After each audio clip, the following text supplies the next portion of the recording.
नमस्कार प्रिय बंधुओं, आप सभी का हमारे YouTube चैनल में बहुत बहुत स्वागत है। बंधुओं, यदि चैनल पर नए हैं तो कृपया चैनल को सब्सक्राइब कर लें, बेल आइकन को प्रेस कर दें, जिससे कि इस चैनल पर आने वाले सभी वीडियो का नोटिफिकेशन आपको प्राप्त हो जाए।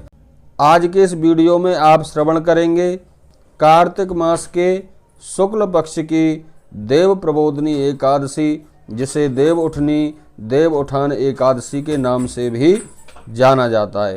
तो प्रेम से एक बार कहिए, बोलिए काशी महारानी की जय, श्री कृष्णचंद्र भगवान की जय। भगवान श्री कृष्ण ने युधिष्ठिर से कहा, युधिष्ठिर, तुम्हारी धर्म के प्रति रुचि देखकर मुझे बड़ी प्रसन्नता हो रही है। अब मैं आपको प्रबोधनी एकादशी का महत्व सुना रहा हूँ। यह एकादशी सभी पापों को नष्ट करके पुण्य और मुक्ति प्रदान करती है। अब मैं ब्रह्मा जी और नारद जी के बीच हुई वार्तालाप का प्रसंग सुनाता हूँ, जिसे सुनकर आपका धार्मिक ज्ञान बढ़ेगा। एक बार ब्रह्मा जी के पास जाकर देव ऋषि नारद ने प्रश्न किया, पूज्य पिताजी, कृपया यह बताकर कृतार्थ कीजिए, देव प्रबोधनी एकादशी के व्रत का क्या पुण्य फल होता है। ब्रह्मा जी नारद जी से बोले, हे पुत्र नारद, कार्तिक मास के शुक्ल पक्ष की प्रबोधनी एकादशी के व्रत का फल इतना होता है जितना 1000 अश्वमेध यज्ञ और राजसूय यज्ञ करने पर पुण्य प्राप्त होता है। ऐसा ही पुण्य देवउठनी एकादशी का व्रत करने से मिलता है। नारद जी ने पूछा, पिताश्री, कृपया यह समझाइए कि एक संध्या को भोजन करने से, रात्रि में भोजन करने तथा पूरे दिन उपवास करने से क्या क्या फल मिलता है। ब्रह्मा जी बोले, हे वत्स, एक संध्या को भोजन करने से 2 जन्म के तथा पूरे दिन का उपवास करने से 7 जन्मों तक के पूरे पापों का नाश हो जाता है।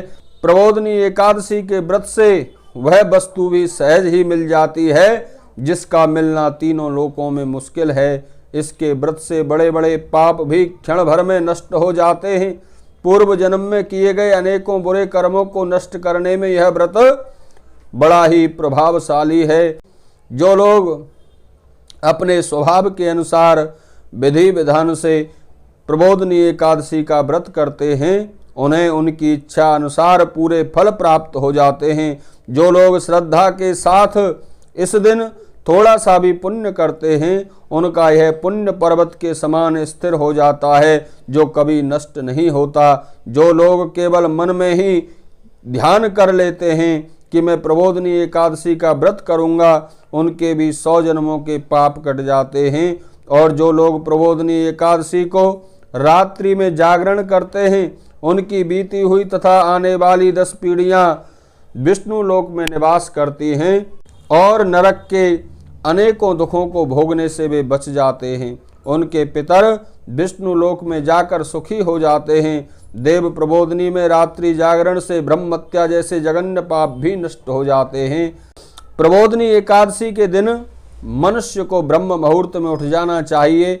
स्नान आदि से निवृत्त होकर व्रत का संकल्प एवं नेम लेना चाहिए और प्रभु से विनय करनी चाहिए, हे प्रभु, आज मैं भोजन नहीं करूंगा, रात को जागरण करूंगा और अगले दिन भोजन करूंगा, कृपया मुझे शरण दीजिए। इस प्रकार भगवान से विनय करके भगवान की पूजा करनी चाहिए।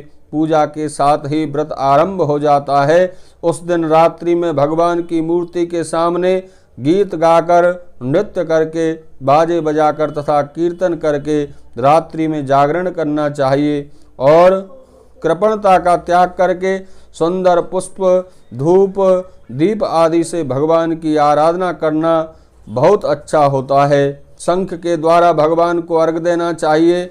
इस सुकार्य का फल तीर्थों पर दान करने के फल से करोड़ों गुना अधिक होता है।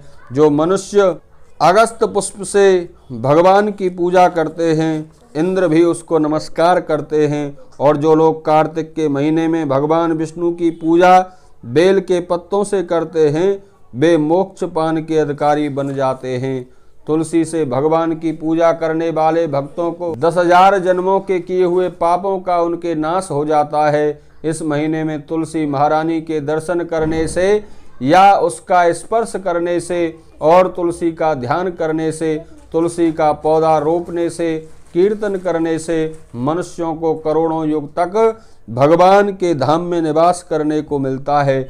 जिन मनुष्यों के घर में तुलसी का वृक्ष लगा होता है उनके कुटुंब में जन्म लेने वाले प्राणी प्रलय के अंत तक विष्णु लोक में रहते हैं।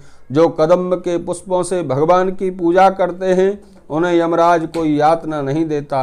रात्रि में भगवान की पूजा करके प्रातः काल नदी के शुद्ध जल में स्नान करके भगवान की प्रार्थना करते हुए घर आकर भगवान की पूजा की जाती है।